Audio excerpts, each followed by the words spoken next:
Түйе туралы қызықты деректер. Ересек түйенің салмағы 700-800 кг дейін жетеді. Қалың түйе жүні күн сәулесін шағылыстырады және бұл жануарларды аптап ыстықтан қорғайды. Түйелер өздерінің қырағылықтарының арқасында шөл далада ыстық күннің өзінде де 1 шақырымға дейін аралықтағы қозғалысты көре алады. Өркешінде сақталған майдың қорына байланысты түйе 1 айға дейін тамақ пен сусыз өмір сүре алады. Бұл жануарлар 50-60 шақырым жердегі су көзін сезініп, оазистерді табады. Түйе мұрнының ерекше құрылымына байланысты деммен шығарылған ылғал денеге қайта оралады. Түйелер жарысы Біріккен Араб Әмірліктерінде өтеді. Оларға шабандоз ретінде роботтар отырғызылады. Шаңды дауыл кезінде түйелер танауын мықтап қысып, мұрынға құм түспейтіндей етіп жауып тастай алады. Түйе зәрінен өте жаман иіс шығады. Бұған қоса олар түкірген кезде жай сілекей емес, асқазан сұйықтығын түкіреді. Арабтар бірнеше ғасырлар бойы түйелерді соғыс жануарлары ретінде қолданған. Жылқылармен салыстырғанда түйелер қорқақ келеді және жүгіруге асығады, бірақ шөл далада аттар тірі қалмайды. Түйенің жуан еріндері жарақаттаудан қорықпай, шөлді тікенектерді сабырлы түрде жеуге мүмкіндік береді. Түйе 2 өркешті, 1 өркешті болып бөлінеді. Соңғысы нар деген атауға ие.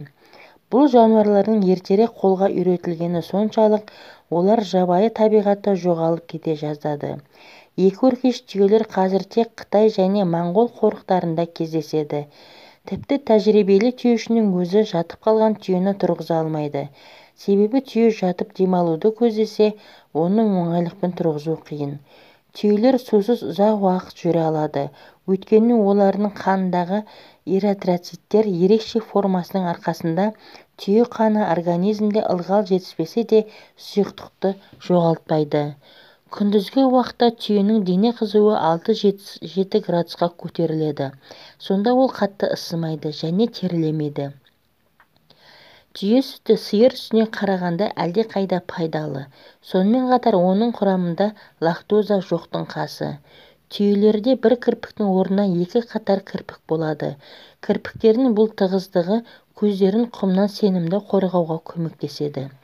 Түйе суды басқа тіршілік иелеріне қарағанда тезірек ішеді. Bir уақытта ол 150-180 литрге дейін суды сіміре алады. Оны кейінірек денесі өркештегі майлы тінге айналдырады. Түйе араб тілінде сұлулық деген мағынаны білдіреді. Африканың бірқатар елдерінде түйелер Үндістандағы сиыр сияқты қасиетті жануар болып саналады. Бұл жануарлар арасында ұрғашылары агрессивті келеді. Әдетте олар агрессияны еркектермен бәсекелесу кезінде танытады. Жазық және кең табанның ерекше құрылымына байланысты түйелер борпылдақ ыстық құмға түсіп кетпейді. Олар аяқтарын әртүрлі бағытқа бұра алады. Мысалы, жылқы алдыңғы аяқтарымен алға қарай тебеді де, артқы аяқтарымен артты ғана тиіп алады. Ал түйеде олай емес. Түйе денесінің құрғауы оның өркешіндегі қорды есептемегенде, денесіндегі барлық судың 1/4 бөлігі жоғалғаннан кейін ғана басталады. Ылғалдың көп бөлігін бұл жануарлар өсімдіктерден алады. Түйенің нәжісі құрғақ болғандықтан көшпелі бедуиндер оны отқа жанармай ретінде пайдаланады. Өркештеріне қарамастан түйелердің омыртқалары түзу болады. Дене қызуы 41 градустан асқанда ғана олар терілей бастайды. Олар үшін норма күндіз 40-41 градус, түнде 34-35 градус. Көптеген жабайы, дәлірек айтсақ, жабайыланған түйелер Австралияда кездеседі.